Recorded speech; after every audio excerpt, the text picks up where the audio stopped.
দেখিছা? কালি ৰাতি সপোনত জুবিন দা আহিছিল। জুবিন দাক দেখিছা?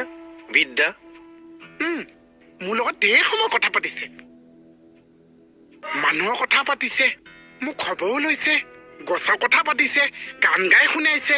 তাৰপিছত জুবিন দাই মোক সুধিছে, তহঁতে বাৰু মোক পাহৰি গৈছ নেকি বাৰু?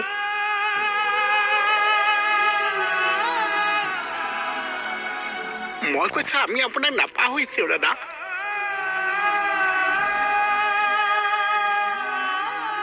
কোনেও নাপাহৰিছে।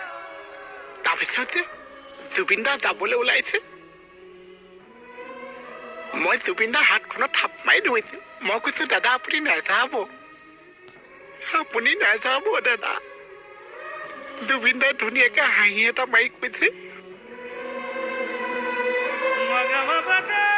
মাজে মাজে মই আহি থাকিম, তহঁতে বেছি চিন্তা কৰি নাথাকিবি।